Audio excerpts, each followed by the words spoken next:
Are you currently suffering from a lack of flower cats in your life? Well, have no fear, I'm here to help. My new Flower Cats and Friends pattern is my biggest, most detailed, and don't tell my other patterns this, but it might be my favorite pattern ever. In the 42-page PDF, I show you how to make 3 new cat body colors: Siamese and Ragdoll cats, striped tabby cats in 2 ways, and tuxedo cats, along with the classic solid color cat. In addition to the new body colors, I also show you how to make daisy necklaces, sunflower necklaces, little bee wings, and even butterfly and moth wings. You can make the cutest little fairy cats ever. As always, I list all of the colors I use and share ideas to make 18 unique cats.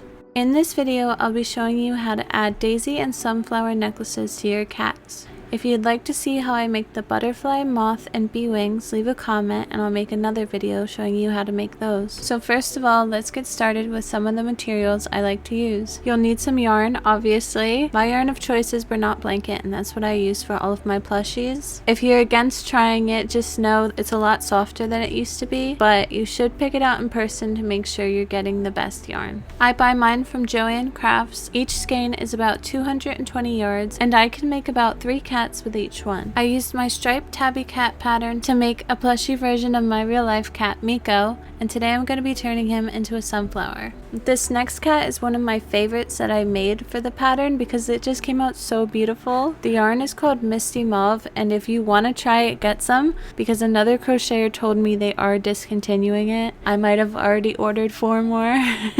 So get it before I get it all.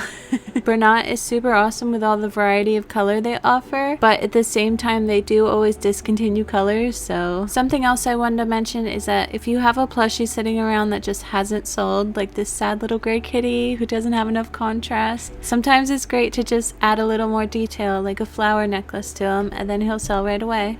Okay, so here are some other things you might need. You might want stitch markers just so you don't lose the first stitch, a yarn needle to sew in the ends, and a good crochet hook. If you've seen my other videos, you're probably tired of hearing it, but this is something I will talk about until I die. If you're having trouble crocheting, it might be your hook. It might be worth the $3 or $4 to try an inline hook that's shaped very differently and makes it a lot easier to crochet with. Today I'm going to be using a 6.5mm by Susan Bates with a bamboo handle. So let's put on the best CD ever made and have some fun crocheting. Starting with the Sunflower Miko cat, something you want to be aware of when making these modifications is that you want the front of your crochet work to face the front of the cat.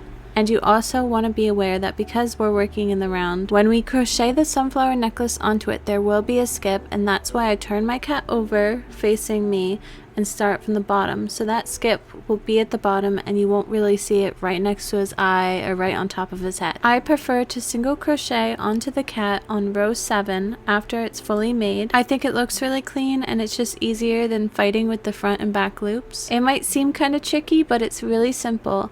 All you do is insert your hook around the stitch in row 7, pull through with your flower color, and then make a slip stitch. Push your starting end to the back so it doesn't get mixed up in your work. And then we're going to be single crocheting around each stitch of row 7. This will create a really nice foundation row for our flower petals. My only advice would be not to work your stitches too tightly because we don't want to alter the shape of the plushie or make him look funny or anything. But yeah, work your way around single crocheting on row 7 until we reach the foot. And like I said earlier, because we're working in the round, we're gonna have to skip forward to get back to where we started. And that's why we wanted to start from the middle of the bottom so that the skip isn't really noticeable, but it might be if it was right next to his ear or on top of his head. Finish single crocheting around until we reach where we started, and then slip stitch to join the row. Okay, the hardest part is out of the way. Now let's turn this foundation row into some flower petals. We're going to chain 2, which will count as our first double crochet in row 2. Now working in the same stitch as the chain, we want to make a double crochet and then chain 2, followed by 2 more double crochets all made into that same stitch.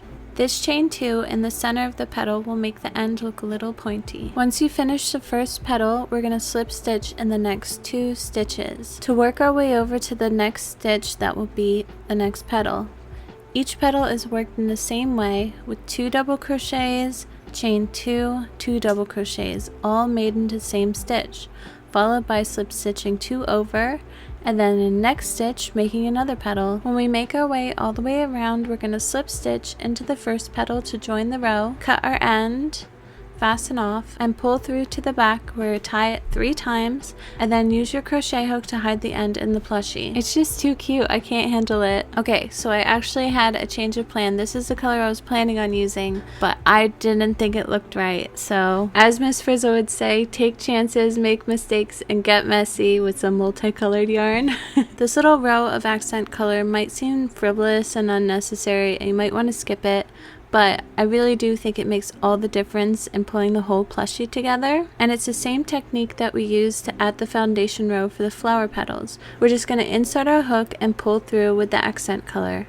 But instead of making single crochets, we're just going to slip stitch around on row 7 right in front of where the flower petals are. And kind of using the same method as the flower petals, you really want to keep your tension loose so that you're not altering the shape of the plushie. After you're finished following the flower petals around, you just slip stitch into where we began, and once again use the same technique of fastening off and pulling through to the back where you're going to tie 3 times and then hide the knot inside your plushie. I'm so happy that I second guessed myself and actually decided to change what color I was using because it looks so good, and it's not something I would naturally gravitate towards, so I'm thankful that I took a chance and made it awesome. Real Life Miku Cat approves of his plushie form even if he is a little sleepy, and as the sponsor of today's video, he wanted to take this chance to remind you that crocheting is all about having fun, and making mistakes is the best way to learn. Let's change the CD really quickly and move on to turning this cat into a daisy kitty. I initially planned on using the blush pink to make the petals and the lilac as an accent,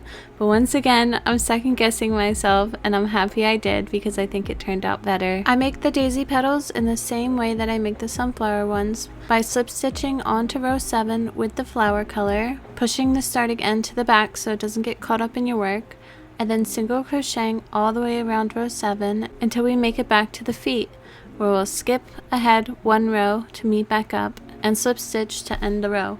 To make the first flower petal, we're going to chain 2, which will count as the first double crochet, and then make 3 more double crochets into the same stitch. This will make the first petal, and then just like the sunflower, we're going to slip stitch 2 over, and in the next stitch make the next petal by making 4 double crochets all in the same stitch. You might have noticed that this is really similar to the sunflower petals, and you'd be right. The only difference is we're not making a chain 2 in the center of each petal, so that the daisy petals will be rounded on top instead of pointed like the sunflower. These modifications actually originate from my love of micro crochet.